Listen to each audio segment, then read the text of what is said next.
Good morning. Good morning and welcome to the Movement Cafe. We are very excited today to talk about solar and transition, electrification, largely solar, but there's more to it than just that. So you'll hear a little bit more as well. Welcome to the Movement Cafe. This is an every third Wednesday celebration, I guess, conversation, celebration opportunity for people in the United Methodist system and beyond to get together and talk about what more we can do together when it comes to creation justice and our church and our communities. And as always, it's great to see familiar faces. It's good to see Earth Keepers here. Shout out to United Methodist Earth Keepers. The next training is in October. So if you want to check the Earth Keeper pages. So my name is Rashenda Fairhurst, and I live in Southern Oregon in a lovely little place called Ashland, where I can look out and see sort of the green and gold hills of Oregon, which I just love, and the pine trees. And in my backyard right now is probably a whole set of bachelor deers hanging out, waiting for whatever they do next. They come, they eat our apple trees, our apples from the, we have a kind of a legacy apple, and turkeys and raccoons and squirrels and all sorts of things. It's a small backyard, so you can imagine how much fun cleanup is back there. We don't have a dog. So tell me and share with us where you are, share your name, where you are. Do you have a conference creation care team at your church or conference or at your church? Are you an earth keeper? All those things are just fun to share because you're going to find so many like-minded people here today, which is really good. So I'm going to keep moving us along. I think let's go ahead and I think learn a little bit more about the United Methodist Creation Justice Movement as you're adding in your names. I'm going to do that. I'm going to turn it over to Kathy Velasquez Eberhardt. Go ahead, Kathy. Hello, everyone. Welcome, welcome. Greetings from a very sunny Minnesota today. And I am here. It was part of the Minnesota Annual Conference, one of the leaders of the Creation Justice Movement and a commissioned Earthkeeper. As many of you know, this Movement Cafe space has emerged out of a growing movement within the United Methodist Church to put the words, the many beautiful words that we have about creation justice, about working and healing our relationship with God's good earth, to put those words into action. What more can we do together, as Rashenda said? And so one of the ways we do that is by having these conversations. But other ways we do that is we have a series of work teams. We have communications channels through our newsletters, tips, and an update newsletter. And we have a series of work teams that include worship and advocacy, local church work, working on solar, which is, of course, the topic for today, and fossil-free UMC, and more. And then we also organize within our annual conferences. If you have an idea for a work team that I didn't name or that isn't yet represented, please reach out. We can always create more. There's always more work to do. A new thing I just wanted to lift up is that we just recently, in the beginning of September, released an open letter to the Council of Bishops. And it is our hope that together we can make speaking up for climate justice in our church not just acceptable, but really necessary, really supported, because research is showing that many Christian leaders do believe in climate change and do understand the importance of acting, but don't necessarily talk about it. And so the more we can talk about it, the more we can share positive solutions, the better.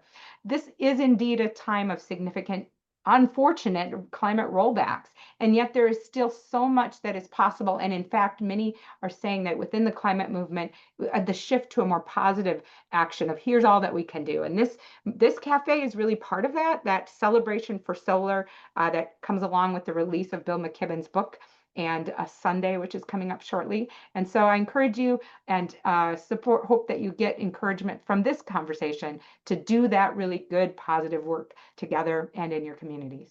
So turning back to you, Rashenda. Awesome. Thank you, Kathy.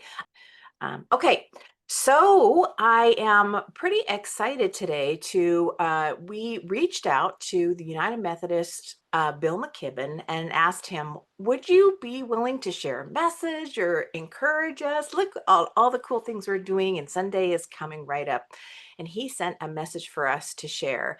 He is in Portland today at a presentation, so he can't be with us personally, but he did record us a special message, and so I'm going to play that for us to kick off our cafe. Um, Kathy is going to drop Bill's um, bio in the chat, but Bill McKibben, as most of us know, is a very well-known speaker on climate and fossil fuel divestment. He has co-founded organizations like Third Act and 350, and has given his witness to. Yeah, sorry, you accidentally got muted. There you go. That's okay. That's all right. That's my intro, and I need to get to the video anyway, which I'm going to do now. Well, hello, my dear fellow Methodists. What a pleasure to get to be with you for Movement Cafe. Um, we're 4 days out now from Sunday, which is on, what do you know, Sunday.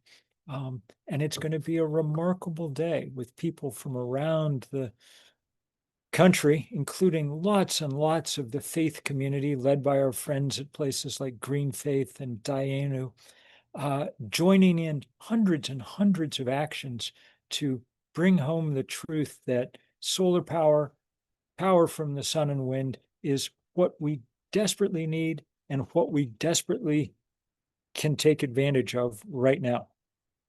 Some of you know that I've just finished a new book. I stole the title from George Harrison. It's called Here Comes the Sun.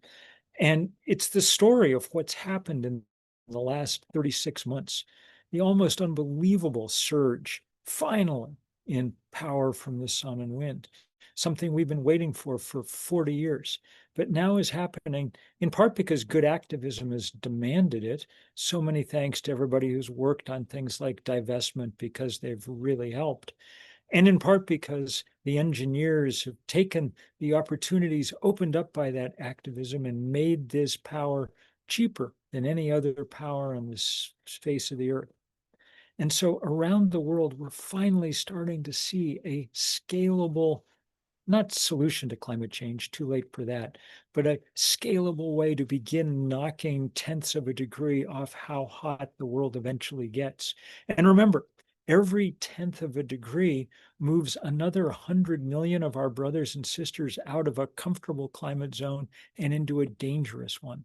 So nothing we could be doing is more important than this. Look, it's really happening in lots of places. In China, in May, they were putting up 3 gigawatts of solar panels a day. A gigawatt's the size of a big coal-fired power plant. So they were building the solar equivalent of one of those every 8 hours. Across the border in Pakistan, those cheap Chinese solar panels are showing up everywhere. Pakistanis last year built the equivalent of half their national electric grid by themselves, using TikTok videos to know how to mount the panels on the roofs of apartment buildings and mini malls and factories. Across Africa now, across China's trade networks, these solar panels are sparking a really dramatic solar revolution. In certain ways, the US, where the solar cell was invented at Bell Labs in 1954, is the one place that's not only not participating, but where our federal government is doing everything possible to slow down this transition, at the behest, obviously, of the fossil fuel industry. But we can take a stand for clean energy, for energy that helps curb the climate crisis, for energy that helps save the 9 million humans who die, 1 death in 5 on this planet, from breathing the combustion byproducts of fossil fuel. We can take a stand for a future, a liberating future where, well, how to put it? Imagine what the geopolitics of the planet would have been like in the last 70 years if oil had been of trivial value. How many wars and coups and assassinations and terrorist plots would have been averted? I spent many years on my conference's board of church and society, and I know that every single issue that we ever addressed is related in one way or another to this one, to the fact that energy is expensive and divisive, and that it's controlled by people who often use their vast wealth as a result to help degrade and erode our democracies. That's why Sunday is such an extraordinary opportunity. We can come out and remind America that this is no longer alternative energy. This is the obvious, straightforward, common sense way forward. And it's also incredibly beautiful. Energy from heaven, not from hell, people. That's got to be our mantra. The good Lord hung a large ball of burning gas 93 million miles up in the sky, and now we've got the wit to make full use of it. Let's do it. Let's come together to demand it. Um, I am so grateful to you all for all that you do, and so happy to be able to tell you about all the other people who are joining in. That's why I wrote this book, and that's why we're doing Sunday. And so, um, when you're when you're out of the pews on next Sunday morning, make sure that you're in the streets. Take care. So wonderful to hear from him and hear that encouragement. And yes, hurrah. So I don't know if you've read the book or not. There will be a book study from Mark Davies is going to be running that. And Kathy, if you can throw that, perfect. So the next speaker that we're going to hear from is Lou Stagnito, and we have had the wonderful privilege of having him share before. Lou stands at the intersection of faith and sustainability as co-founder and director of the Interfaith Solar Campaign, and for the past 4 years has devoted himself to empowering faith communities to embrace solar energy, developing specialized expertise in navigating the complex journey from concept to completion. As a skilled facilitator, Lou also orchestrates collaborations between solar contractors, finance companies, and government agencies, serving as the critical bridge that transforms this vision into reality. There's a lot more. You can check out the September notice about Movement Cafe for that full bio, and I'm going to turn it over to Lou now. Go ahead, Lou. Thank you, Rashinda. So good morning, everyone. Thank you for this invitation to talk to you about solar. It's not often that I get a chance to follow Bill McKibben in presenting something, so I'm not quite accustomed to that yet, but here we go. So before we start, I just want to say that I'm in Portland, Oregon, and I have some major breaking news for you all. We in Portland are today experiencing a major solar energy spill. Crews are on the scene right now, but not before many very wise people who decided to go solar are realizing significant savings at this very moment. I'll keep you posted on other major developments, but that's something to get me started here. So I'm kind of starting this off with, besides being a little tongue in cheek, with this idea about one door closing and another opening. Many of you may remember William Bridges and his famous book Transition. This is one of the key learnings that I've taken in my life is that, yes, opportunities like our incentives do go away. And that opens up an opportunity for us to step into that void and look at another way of approaching this dilemma that we have. Okay, so my main message on this slide is don't let this stop us. We all know that the climate crisis is real. We know that we're in an emergency. And this time really calls on us to step up to this challenge that will come with fewer incentives available. What I want to communicate today is that there will be a gap that will be created by this takeaway of the incentives. And that gap must be filled by those concerned people like ourselves. We can't give up. We can't give in. We can't say, let's wait till the next administration and the pendulum swings to do the right thing. We don't have the time to do that. We are concerned citizens and we must work to find and unearth the generosity of those folks benefiting from these tax breaks that come with this bill and others so that we can bridge this gap and continue to fight to mitigate the worst effects of climate change. I wanted to start by pointing to some sustainability science research that's been done on how we get people to take climate action. And the research really kind of pulled out these few major points here that I wanted to share with you. And maybe you've heard these before, but I think it's important to review. So the question about what motivates people to take climate action. And when we looked at it, the thing that was least effective, that was ranked last at 3.5%, was facts and data. It turns out we aren't really able to scare people into taking climate action. Maybe not a surprise to any of you. The next thing that was looked at is personal appeals. You and I and others encouraging, asking people to act more sustainably. That fared a bit better than that 3.5% that came with facts and data, but really didn't move the needle all that much.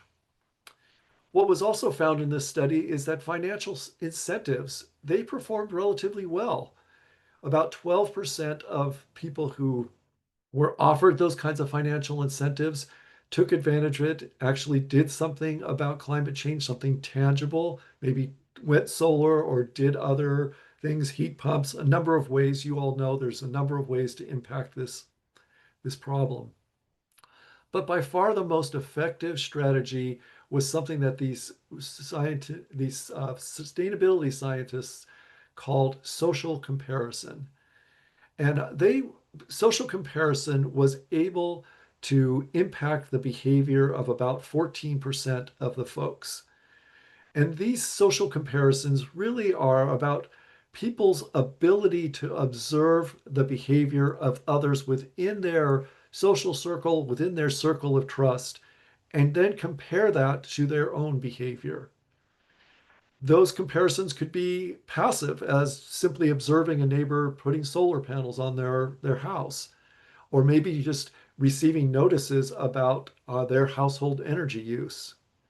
Or they can be watching their local church take the steps to say, we're going solar and we're doing it to be effective in making doing our part in affecting this problem that we all share. Let's go to the next slide, please.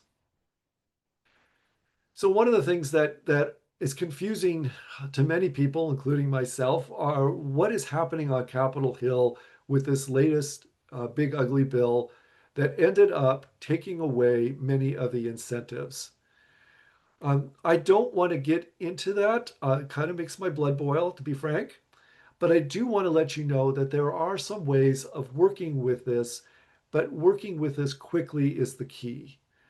So by the end of this calendar year, on December 31st, folks are able to safe harbor, protect receiving those incentives, and avoid what are now known as FEOC restrictions that come with the rules that have been written around that legislation. So FEOC stands for Foreign Entity of Concern.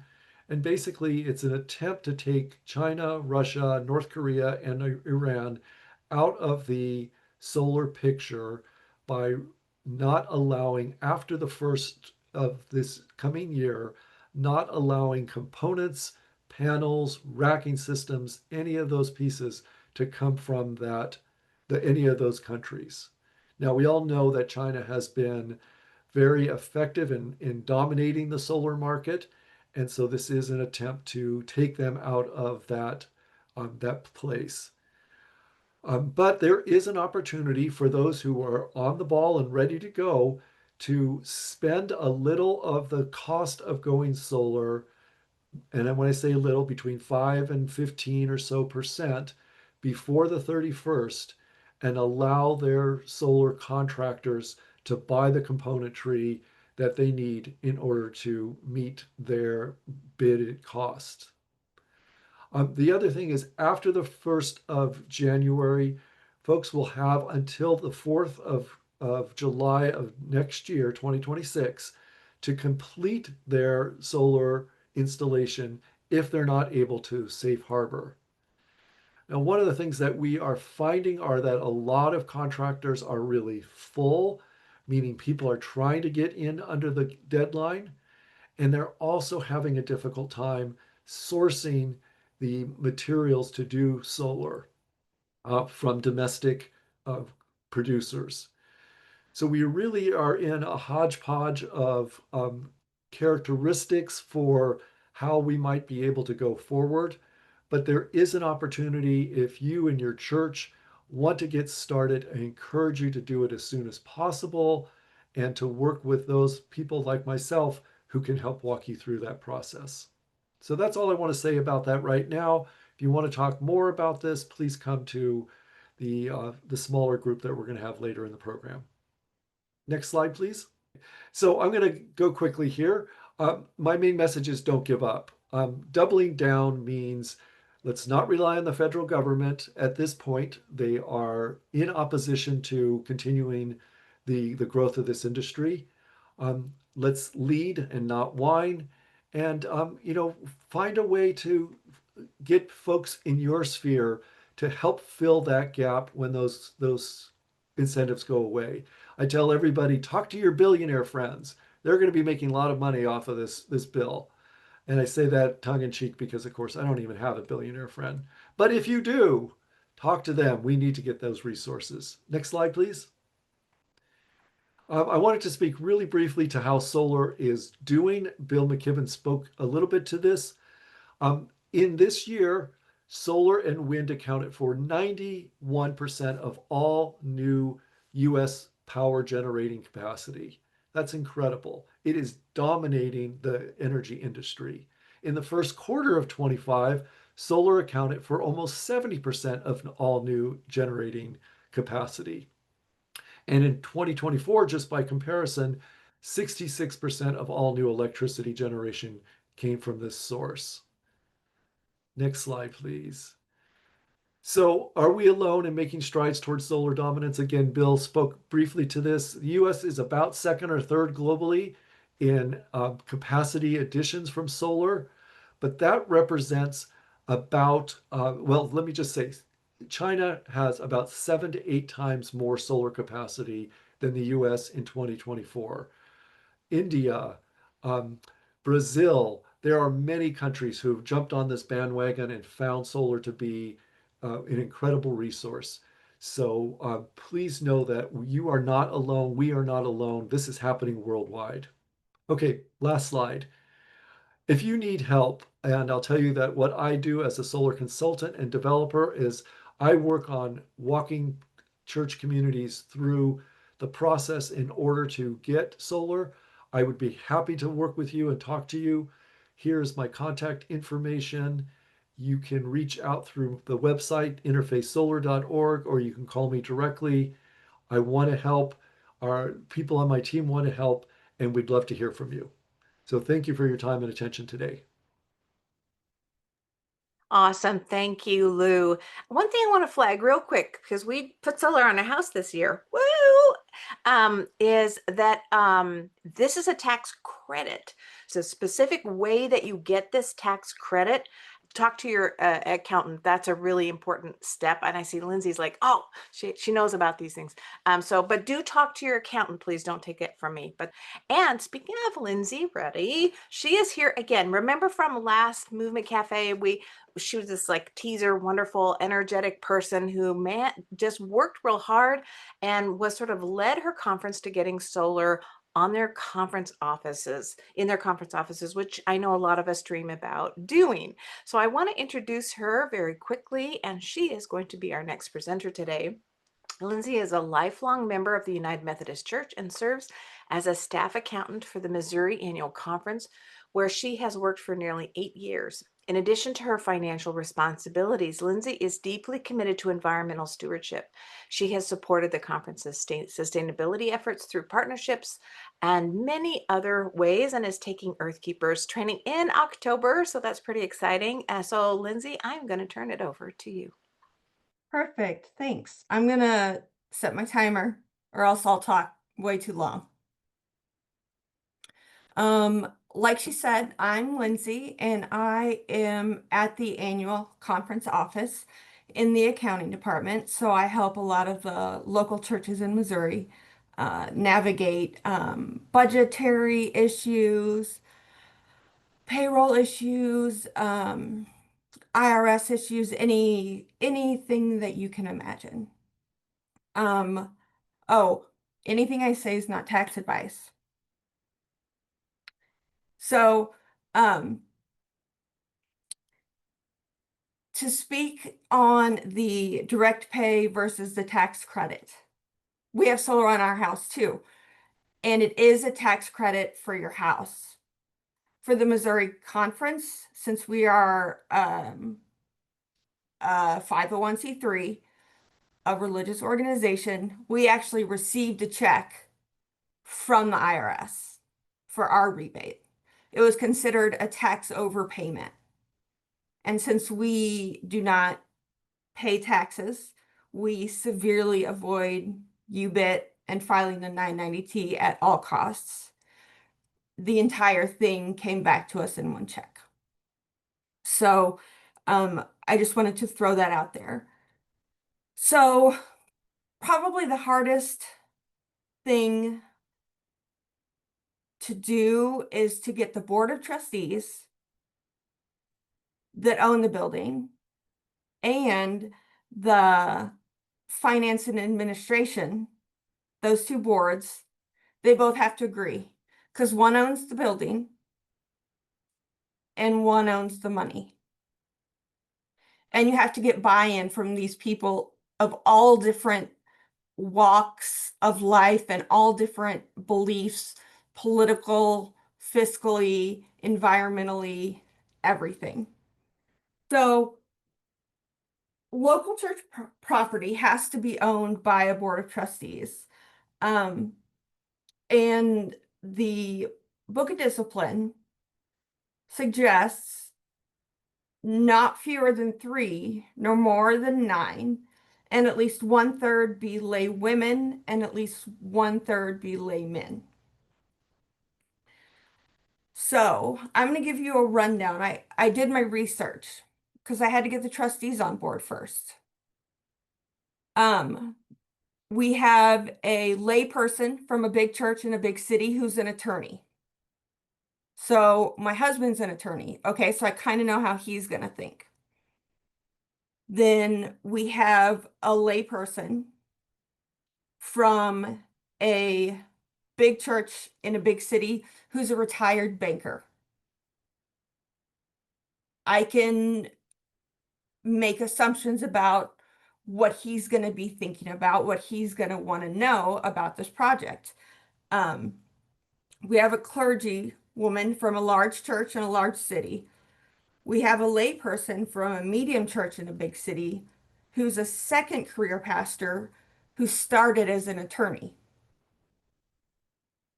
Then we have clergy from a medium church in the suburbs of a big city, St. Louis.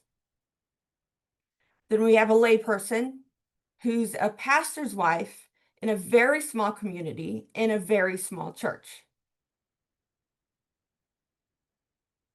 A layperson from a small church in a small community with other United Methodist churches sells insurance.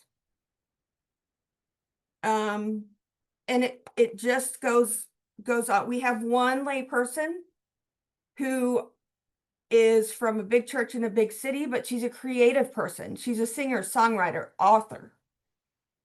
So she's not going to necessarily think, perhaps, like the attorneys or the retired bankers.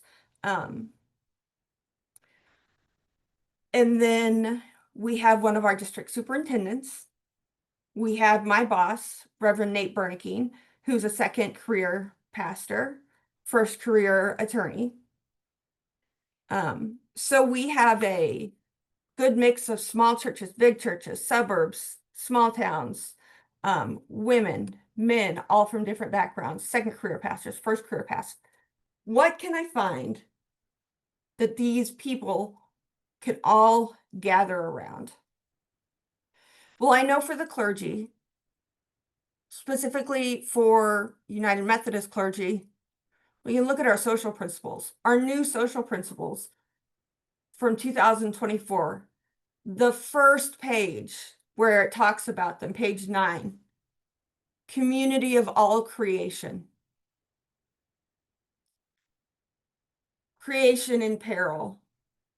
Dependence on fossil fuels, stewardship of creation, environmental racism, sustainability policies and practices. Since I know everyone on the Board of Trustees is United Methodist, I know that I can pretty much get them behind our social principles. What's going to be harder is with solar, the return isn't immediate. The return is down the road. So those that think monetary, they're going to think, okay, I'm going to give you all this money, and then we're not going to get it back, maybe, for years to come. Why would we do that? We could invest it with our foundation. We could make this much, a percentage on it. Why should we do this? Well, and I didn't feel like I could answer that right away. So what I did was I didn't start with solar. I started with a compost bin. Everyone bought into the compost bin. Perfect. We added a bottle filler at our water fountain. Everyone loves it. Don't buy bottled water at the conference anymore. Started using refill vendors for all our hand soap, for all our dish soap.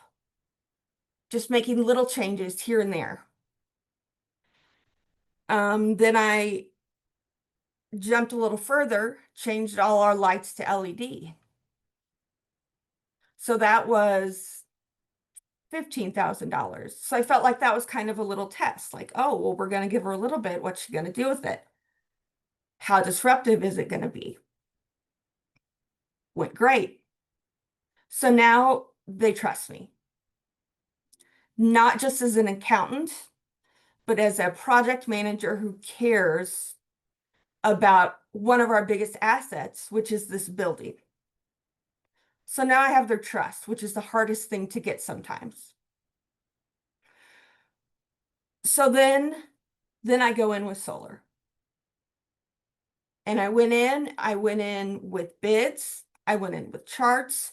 I had my phone with me, so any questions I didn't know, I could call someone that they did know the answer to. So I could answer all their questions right away, tell them exactly what would happen, good or bad, just very transparent. They said, we're good. That sounds good. It sounds like a great idea. Let's do it. Great. That's fantastic. Well, now we have to go to CFA, which is a whole nother different board of people, and tell them we want a little over $300,000 to put solar on our building.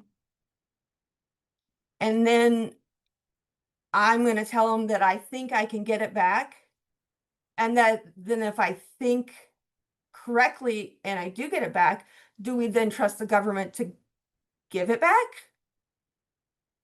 So again, trust, trust, trust. Um,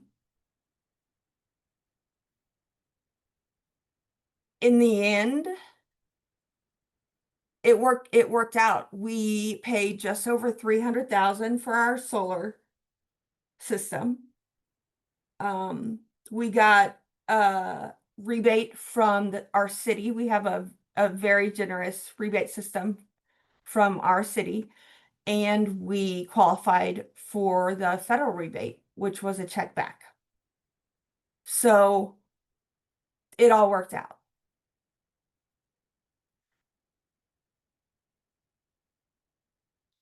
In the end, as of today, I just looked. That's the benefit of being an accountant, is I can tell you anything financially you'd like to know.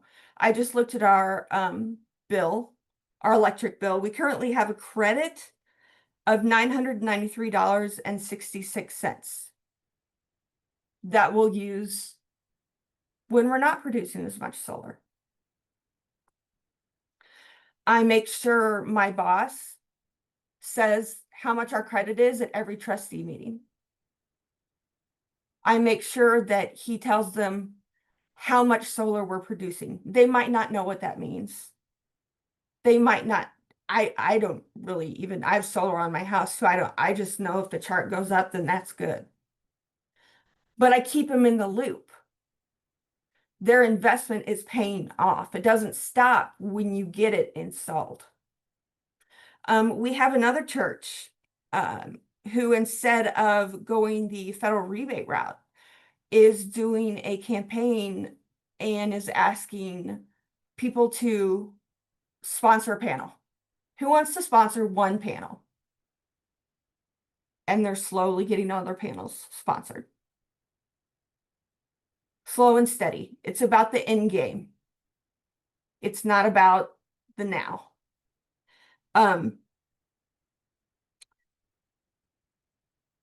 The energy rebate, I will get into depth more in the energy rebate if you come to my breakout room.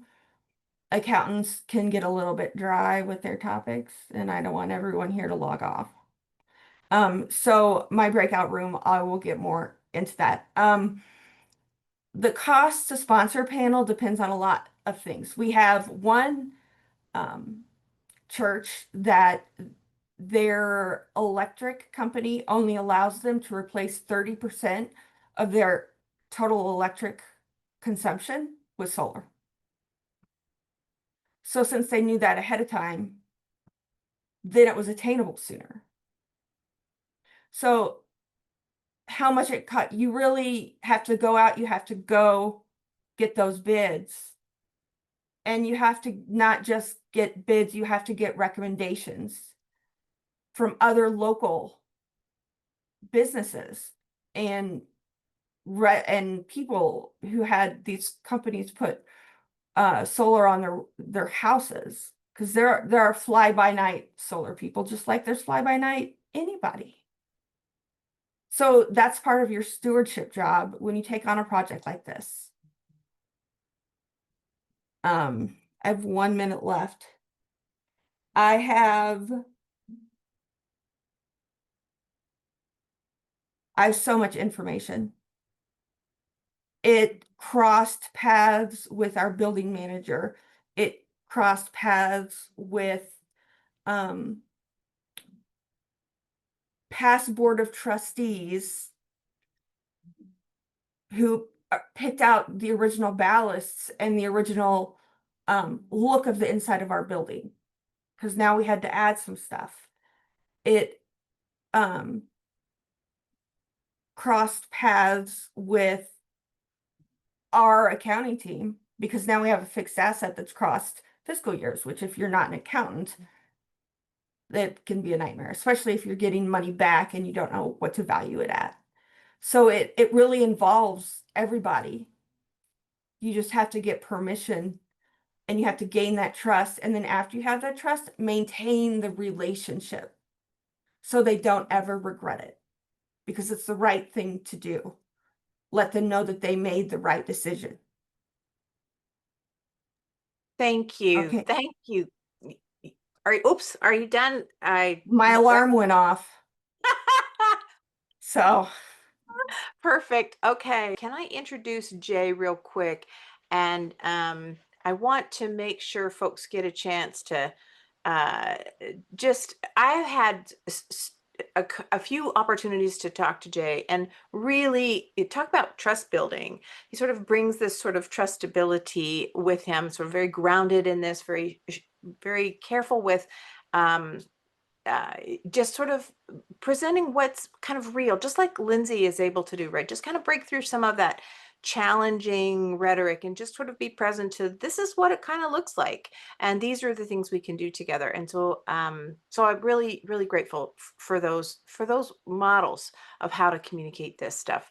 So Jay is a Global Ministries Earthkeeper, trained in 2018, and serves as the local church engagement chair for the Rocky Mountain Conference's Creation Justice Task Force. And yes, he has recruited 57 churches in the conference to apply for grants through the Inflation Reduction Act's Renew America's Nonprofits program to fund energy efficiency projects in their church buildings. 17 of these churches have been awarded funding, and I want to just welcome Jay and turn it over to him. Go ahead, Jay. Thank you.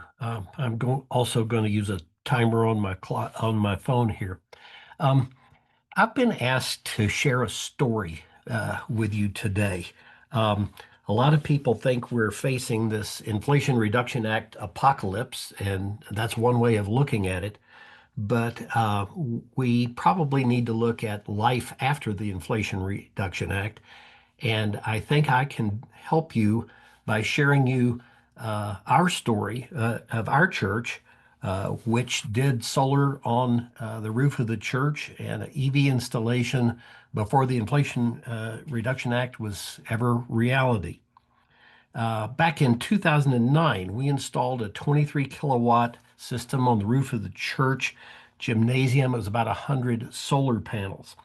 And I'd like to put in perspective for you in 2009, when we did this, if you put a solar panel on the roof, that solar panel at max could generate about 250 kilowatts of energy per hour from the sun that was shining. That was top of the line. Today's solar panels generate 350 to 400. That's pretty standard. And they're 40% cheaper than when we put them on the roof of our church back in 2009. So I want to encourage you that the game has changed. It's probably even more of an incentive for you to explore solar now than it was for us then. At the time, when we were looking at installing a 23 kW system, our green team at the church estimated that we could save about a third of the church's energy bill, which today is running about $2,500 a month. And we're getting about $800 a month back off of our solar panels as part of that. But we had this daunting challenge. It cost $120,000 estimate to put those solar panels on the church at that time. And just a few years before that, 6 years before that, we had completed a new building program at the church and had financed over a 30-year mortgage, the paying off of that investment into the building. So it really wasn't a priority to add another $120,000 off onto a several million dollar expansion at the time. So our green team had to show our trustees how the install of a solar program over and above the congregation's commitment to its operating budget and paying down a building pledge could actually work. And the trustees basically said to us, okay, figure this out. and come back to us. We knew we needed a motivator, if you will, a challenge. It so happens that in Salt Lake City, along with much of Utah, Idaho, and Wyoming, we get our utilities from an investor-owned utility called Rocky Mountain Power, which is a part of a larger conglomerate called Bonneville Power Corporation, which also serves Northern California, Oregon, and Washington State. And it is what's known as an investor-owned utility. And I would encourage you to explore your own utility situation and see if you also happen to live in an area where there is an investor-owned utility.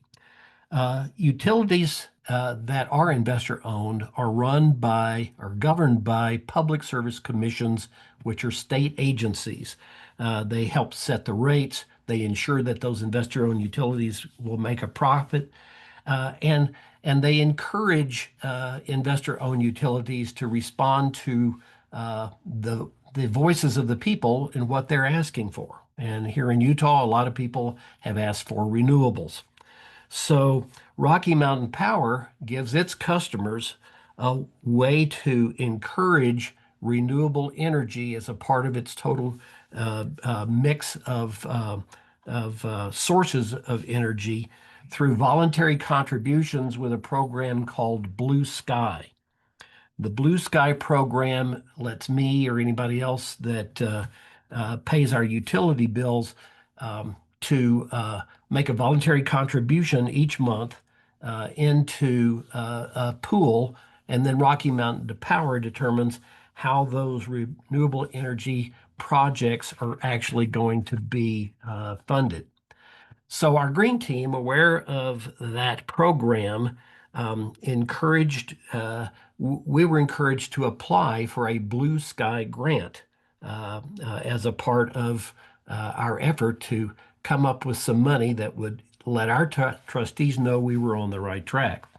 And I actually remember from our social principles book from 2009, 2012, we included as a part of our application the church's stance on energy resource utilization. We encourage wholehearted support of the conservation of energy and responsible development of all energy sources, with special concern for the development of renewable energy sources, that the goodness of the earth may be affirmed. I remember including that in the application. Well, long story short, Rocky Mountain Power awarded our church $60,000 if we could match the other $60,000 for our full $120,000 project. And with that motivation, we went back to the congregation asking them to consider matching those funds, knowing that it wouldn't be around if we didn't do it within a year. And they did it. They came up with the other 60,000. So a 23 kW system, if you want to show them the pictures, go ahead, was installed in the church in 2009, excuse me. It was the first church in Utah and in Rocky Mountain Power's service area. Sorry, those are the EV slides. Go to the others. Yeah, that's a picture of the install going up. It faces south. You got a nice view of the Wasatch Range behind you there. And it continues to pay off. Each month, it saves our church about $800 off a $2,500 a month utility bill. If you do the math, that's been $9,600 a year in savings, or $144,000 over the past.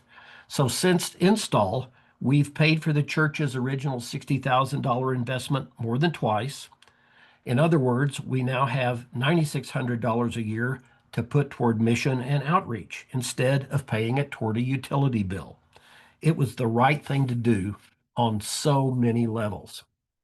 So, a net takeaway from this story: please check first to see if you happen to be served by an investor-owned utility. If so, you may want to explore if those utilities have funds available for you to request to support renewable energy projects at your church. Another presenter who was unable to be on today's Movement Cafe, Joe Donahue, intended to share a similar story from his church in North Carolina. The solar install that was funded at his church in part from a grant from Duke Energy, which has a similar program to what we have here at Rocky Mountain Power. And Rashinda can provide you Joe's contact information if you happen to live in the Southeast and are interested there. I also want to just quickly segue from solar panels to EV chargers. In 2022, Christ UMC Salt Lake was again the first church in the state to install a publicly available EV charger. Our green team used the original playbook, first find a resource for some of the funding. Our estimated cost for a level 2 EV charger at the church. This is what's called a destination charger. It's not those level 3 commercial chargers you find out on the interstate. The cost for this was about $2,500. We were able to uncover a program that was offered through the Utah Department of Air Quality that would cover 50% of the cost of the charger install. As an aside, just so you know, Salt Lake City has some of the worst air quality in the U.S. We've got a drying up Great Salt Lake that's sending arsenic and other bad stuff into the city. We have terrible inversions in the winter time that traps polluted air from car exhausts. And so it's the right thing to do anything we can to address this problem. So we presented once again to the trustees, again referencing the UMC's, in this case, 2020 to 2024 Book of Resolutions, their energy policy statement, which says in part, we model rapid transition to clean, renewable energy. We urge all annual conferences, churches, and agencies to develop ambitious, just, and equitable transition pathways for their energy sources to be clean and renewable. Our green team's emphasis, our mode of operation is that we want to take action, but we want to take action grounded in faith. So we propose to install an EV charger available to the public, offered at no cost, but encouraging donations. There's a QR code on the sign that somebody can use to support the Creation Justice Ministries of Christ UMC. EV owners can find us on a public site called PlugShare. There are several other apps that EV owners use to find us. And we've had this up and running since 2022. As donations are made, contributors are also able to leave comments. Do we recover all of our costs? Probably not, but this is a program of community outreach. Here's a few examples. You were a lifesaver. I don't know how my battery power dropped so quickly. Thanks for providing this service. Another, thank you for offering this to the EV community. I'm very grateful to you. The third, thank you for the charger accessibility and for supporting our rainbow community with love and open arms. Okay, I've shared enough. I can share more details with you if you're interested in the breakout session, but that's how you can do it without relying on the Inflation Reduction Act that's getting ready to go away. Awesome. Oh my goodness. That's really just wonderful. So, folks, these Lindsay and Lou and Jay will be in breakout rooms for follow-up questions. One question I'm seeing popping up in the chat is, when do the church direct pay solar panels, solar credit, when does that go away? And if we could answer that in the chat, just really directly, just a real, it lasts until, might be really just really clarify that. And I also want to introduce our last speaker today. Our own co-host, Don Lewis, is in Western North Carolina Conference and knows Joe, who wasn't able to make it. Jay gave a shout out to Joe. Also, we've just been really appreciative of his work. So Donna's familiar with some of what's going on. She serves on that team, and I'm going to just offer a quick introduction. A longtime creation care advocate, Dawn Lewis serves on the creation care team of the Western North Carolina Conference and works to support and build green team networks. She is an ordained earthkeeper and serves on the board of Piedmont International Environmental Alliance. Commissioned earthkeepers are just gems in our denomination. So welcome. Go ahead, Dawn. Okay, thank you. First, I just want to say that Joe Donahue, who was going to speak about solar and talk about our conference and talk about his church, the First United Methodist Church in Hendersonville, is fabulous, and I wish he could have been here today. But I live in North Carolina, and in North Carolina, we're very lucky because we have not just one, but two conferences that really emphasize the importance of creation care. They know that moving away from fossil fuels to clean energy, like solar, is a practical way to fulfill the spiritual and ethical mandate to care for God's creation. So it's a really good place to live in that sense. And what I'm going to just go over real quickly with you guys today is that what our conference, the Western North Carolina Conference, has done to encourage solar installations in churches throughout our conference.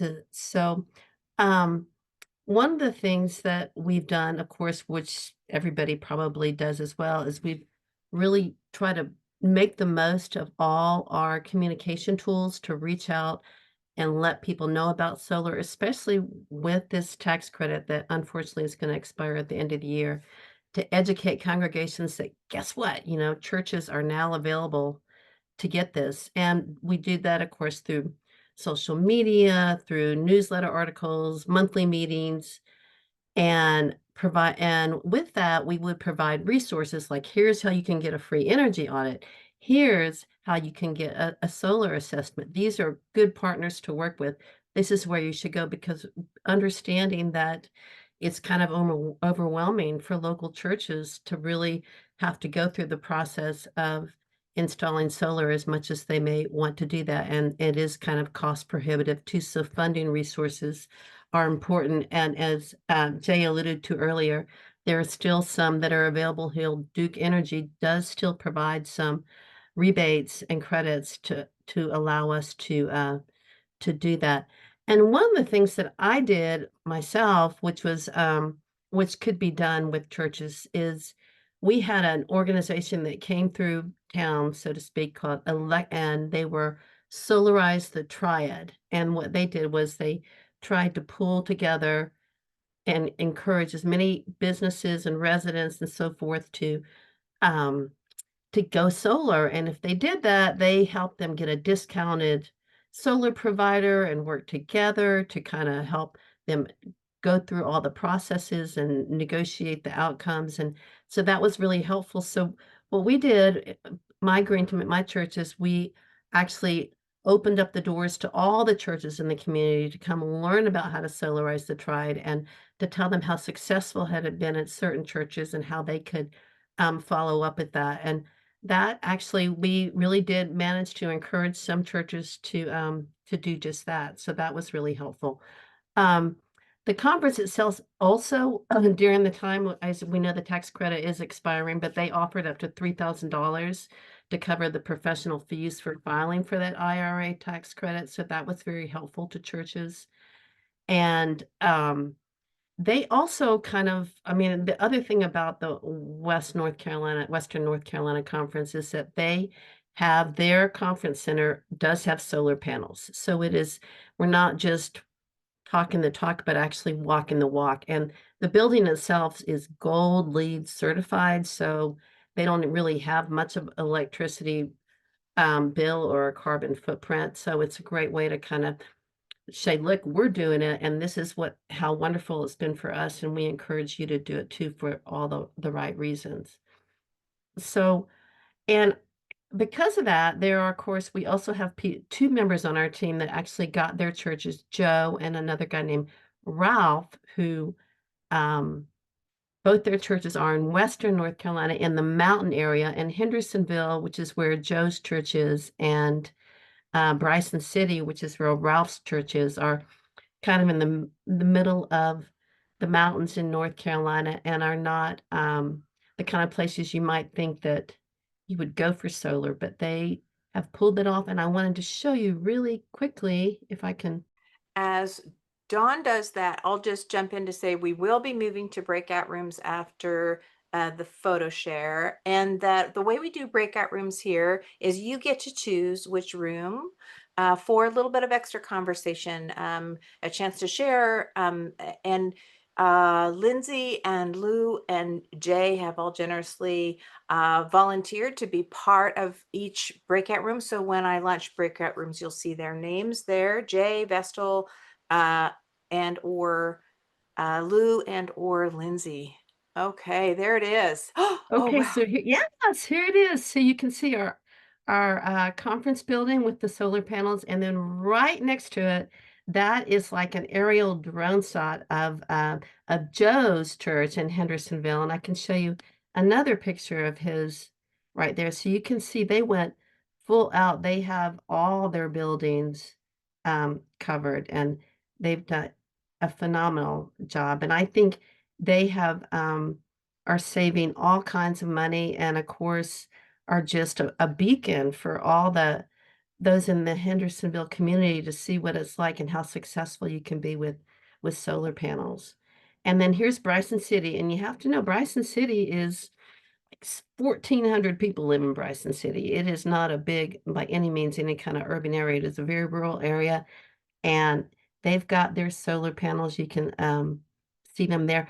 And the one other thing I forgot to mention that we also use with our conference is our solar trailer that we take around and just kind of share out with people so people know that we and this can be used for disaster relief efforts here. And um, because you can go out there and if there's no electricity, there you go. You have your solar trailer that can provide that kind of electricity that's needed to help those that are in need in those disaster situations. So, and that's Reverend Jonathan Brake, in case anybody doesn't recognize him. Thank you so much, Don. Okay, I'm glad you had a chance to share those photos. I think, Lou mentioned earlier, 14% are persuaded by, I think if you want to stop that screen share, that'd be great. Yes. 14% are persuaded by sort of that social phenomenon of like other people are doing it. The thing that we sort of get on our own teenagers for, would you jump off into the river if everybody else was? Well, will you jump off into solar if you see those wonderful installations? Let's hope you will. So, all right. So I'm going to launch the breakout rooms. They last about 12 to 15 minutes, depending on how people get settled. And then we come back here for just a quick debrief and a prayer and off on our way. I have launched those. You should see those and join and enjoy your breakout rooms.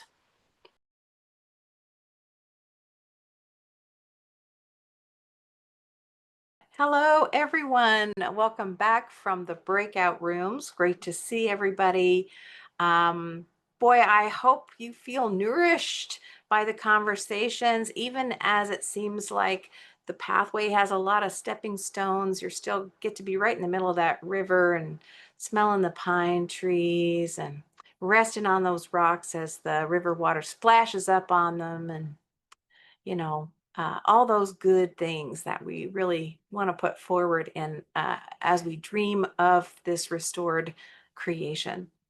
We're going to have a closing prayer in just a few minutes, but I just want to open this space for we just only have a couple minutes, but still, maybe there's something from your breakout room that you would like to share. And I do want to give folks that opportunity.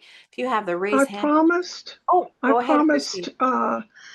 the link to a page that has a slideshow that I compiled last year for our Creation Care Fair that has over 40 United Methodist Church solar projects from around the world, large and small.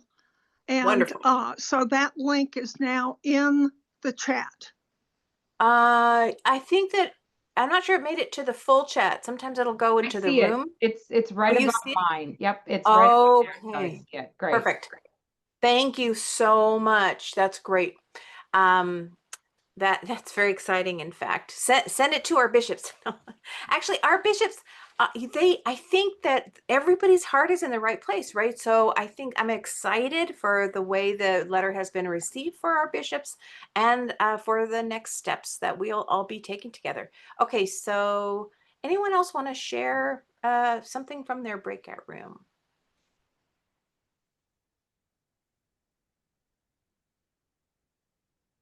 Jay, do you want to? I know you've been doing this a while. Anything that you noticed that you want to share? The only thing I want to share was a little conversation I had with Marty in North Dakota. He was asking me um, whether or not panels in a place that far north could be effective. And I said, well, you got to, first of all, realize that panels work best when they're oriented toward the sun rather than the street.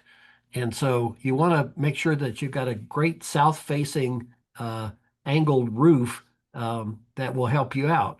And I also mentioned, just like on my own panels that I have in on my home, um, they actually don't work quite as well in the heat of the summer. They do much better in spring and fall. And on a cold winter day, they're more efficient than they are in the heat of the summer, even though you have more hours of daylight. So the short answer is yes. Solar panels can work even in a place like North Dakota if you keep the snow off of them and if they're pointed toward the south. It'll work every time. That's great. In fact, Germany has one of the biggest adoptions of solar of any country, and they are at a latitude that's higher. So solar can work in North Dakota and all those places. It's about the will to do it. Lindsay, you had a question I think you wanted to pose. You Oh, ready Lindsay. and I poised? do. And it's actually for Jay. Jay, I couldn't make it to your breakout room. I was in my own, which I had some fantastic people I got to talk to, by the way. Um, so I have gone, I'm inching towards the EV chargers, but um I have some attorneys on my trustees who are worried about people on our property at any time and the liability that might bring if something were to happen.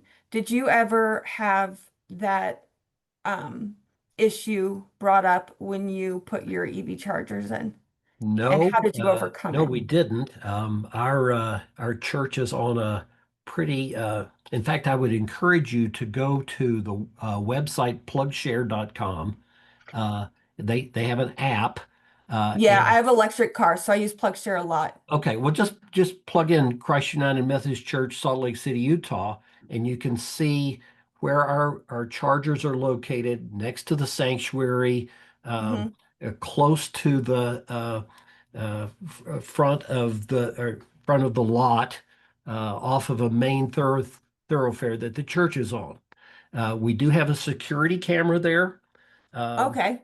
and we have lights that come on in the evening, but those chargers are available. If you go to the site, you can read the little blurb uh, about the charger availability. They are free to use for the community, for all.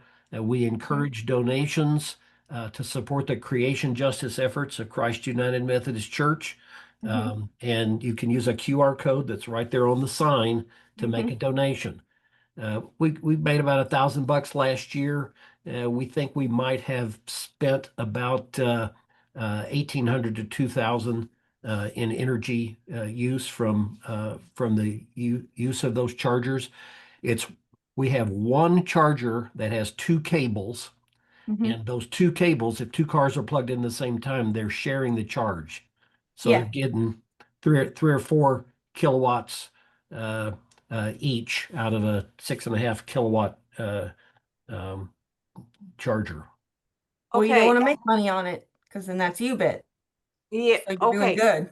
Yeah, well, Okay. we, So we we felt it was the kind of outreach we wanted. Okay. All right. So now I'm gonna, unfortunately, we one of our things is we want to end on time, and so I'm sorry but Jay, I do want to underline something important. Jay said that he's got a little sign. This is part of the creation justice ministry of the church. So your liability will be about what ministries you do. So you might have to modify to clarify in your church's operating laws that this creation justice is a ministry of your church, but it should come underneath your church liability. Again, not insurance person, but that would be an avenue I would look at. Also, if you don't have south-facing windows, there are solar co-ops. Look for where you can connect your church to a community solar place, energy source, and that helps them as well. We are out of time, and I want to turn it over to Dawn to pray us out. Thank you, Rishinda. Okay, let us pray. God of all creation, we thank you for the gift of the sun and for the wisdom you have given us to harness its power for the good of your world. We thank you for the insights and collaborative spirit shared today. As we conclude this get together, we ask for your continued guidance. Empower us to move from these discussions into action and help us to be wise and faithful stewards of the resources we've been given. May our efforts bring light and healing to your creation and honor your name. Amen. All right. Thank you so much, everyone. And it was Lou and Jay and Lindsay and Don. Thank you so much for bringing such amazing presentations today. And just to learn more, I feel like I'm just a sponge, just soaking it all up. And really, really grateful to you all for that amazing work. Thank you. All right, everyone, the chat will be shared. This is a video, so it will go up, and you can contact us. We can forward. There's also information in the chat that you can grab emails, addresses. And so if you have any follow-up, and I imagine most everyone will, feel free to do that because that's part of this work. So thank you so much.